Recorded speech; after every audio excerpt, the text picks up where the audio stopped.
involved in that particular death are prosecuted. But then the DOJ comes in and said this is a widespread problem. There are officers every day that are violating people's constitutional rights. And the way we're going to fix it is to do a consent decree and change your policies and training. But every officer that's ever violated somebody's rights is going to get off scot-free. And they're gonna get off scot-free. He's smart. He knows, like I just said, it is millions of black people who are literally sitting on the edge of their seat. What is this brilliant white man gonna say? What is he gonna say that I can take to Thanksgiving and throw in my brother-in-law's face to shut him down? He knows that. He throws that gaslight out there. If they do this, then all the police that created real violations are gonna go scot-free. They're trying to scare you. If we want to talk about prosecution, then isn't what you just said a direct indictment on district attorneys' offices, people who work closely with cops? Yes, are prosecuted. But then the DOJ comes in and said this is a widespread problem. There are officers every day that are violating people's constitutional rights. And the way we're going to fix it is to do a consent decree and change your policies and training. Here's the reality. On the federal level, they have a very narrow window, if you will, when it comes to civil rights violations. Former Attorney General Eric Holder talked about this here in terms of sort of how feds look at it. The reality is, when you look at a lot of these cases, part of the fundamental problem is they're not being prosecuted locally, and so should the onus on the first level be on these DAs on doing their job? When I look at the Memphis report, they talk about how the Memphis Internal Affairs Department is doing shoddy investigation. Isn't that their job?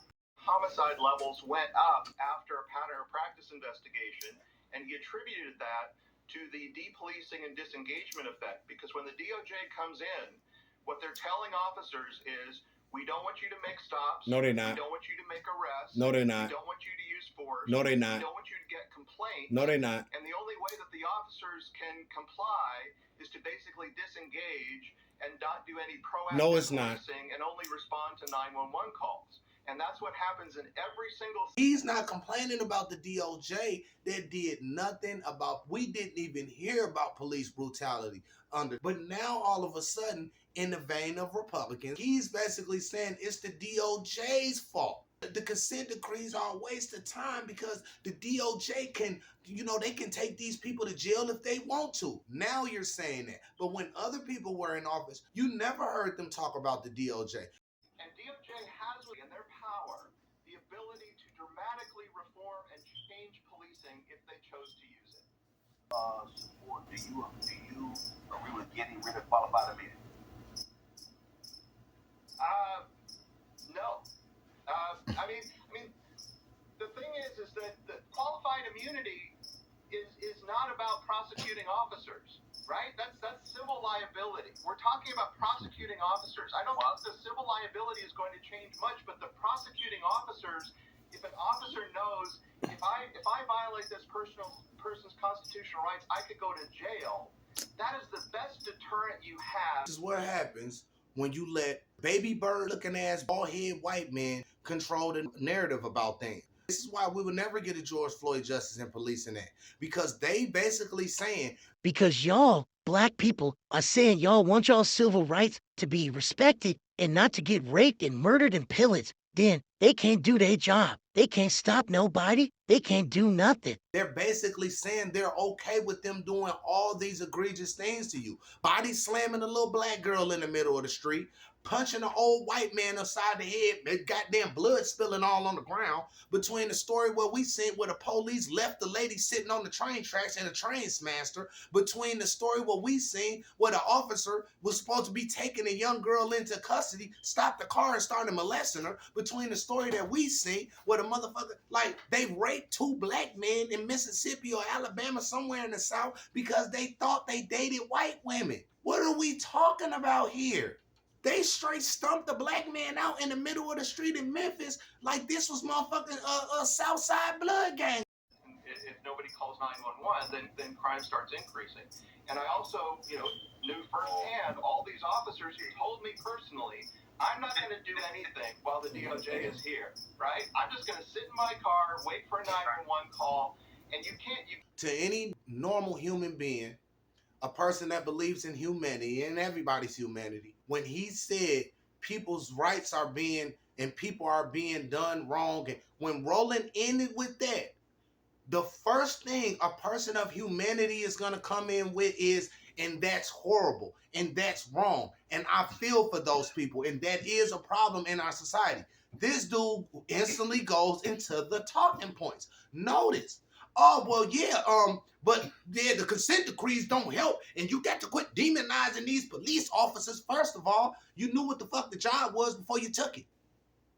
You know, don't cry to me about how hard the job is, because don't nobody else get to do that. I know motherfuckers who work at McDonald's. It's a harder job than motherfucking working as a police officer.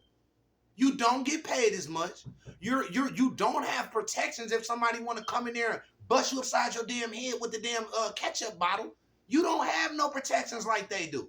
So I'm sorry. Flipping a damn burger is a harder job than being a police officer in 2024. It's real simple. You see a nigga or a Mexican, you beat the shit out of him. So Professor Roland Fryer from Harvard University is an economics professor. He did a study of pattern or practice investigations and consent decrees, and he found that during the first few months or years of a consent decree, violent homicides go up, and there were, I think he studied about 15 cities. There were an additional 900 homicides. Okay, just right before you stated that, you said that federal judges and monitors know nothing about law enforcement. What does an economics professor at Harvard know about law enforcement? Glenn Lowry, there's a reason why they're darlings of the right. These are the Negroes who you can take their work and use it to fix this confirmation bias. First of all, there's already a division between the police and black people. That division was there from the beginning of the police. But my direct question was, are you aware of any city, including the one you worked in, where the policy-making recommendations of the consent decrees were actually implemented? The economics professor don't know a goddamn thing. The only thing that he knows the economic professor knows is he's black. He's a black coon who's willing to get on TV and defend white supremacy. I know a lot of people that said we impose the death penalty, that is going to be deterrent against murder. It didn't happen. I know for a fact that the reason those cops continue to do what they do, because they know the system that we have, this is what they know. They know that district attorneys are afraid to prosecute, because those same DAs want the police union's endorsement. Those same cops know that mayors do not want to wage war against those bad cops because they want the police endorsement union.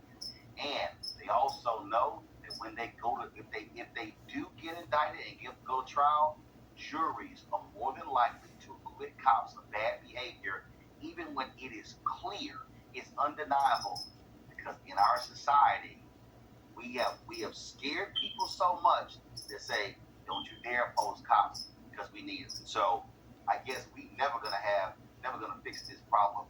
Problems, then why isn't every agency doing it? Right? There is no silver bullet here. It's just a money making. So allow me to find this final comment before we go. My next guest is waiting.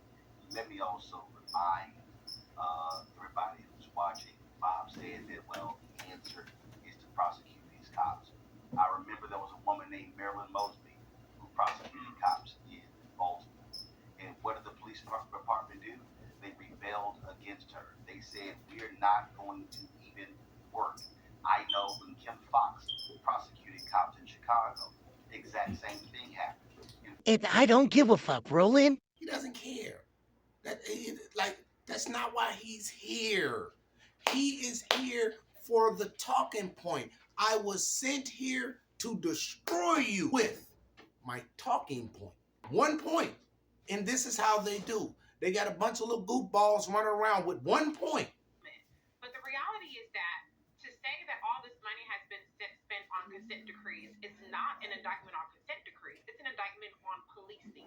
It's an indictment on the idea that if you throw more money at police officers, at training, and at other programs, that's going to reform the system. Last point I'm gonna make before I get up out of here.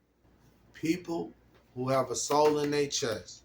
Folks who believe that you murdering, strangling, killing somebody for a little bit of absolutely nothing except for how you feel is wrong by nature. It's wrong to have $1 million in your pocket, count it in front of a hobo or a homeless woman and say, I ain't got shit for you. I'm sorry. Even a lot of black people with the whole, we got to be for black folks and only black folks talking outside their goddamn head, while people are literally getting snatched off of medical, dying in the hospital, dying on the street right now as we speak. And you, after 500 years, want to put together a plan where we're going to be on our own, and we're the big whopping majority of 13 little bitty percent. This is the plan, not enemy and my enemy is my friend. We come together like Voltrons under ideals and ways that things that a lot of us agree upon, and we form this goddamn Voltron. That's not what we saying. What we saying is we take the foot of the Voltron, right?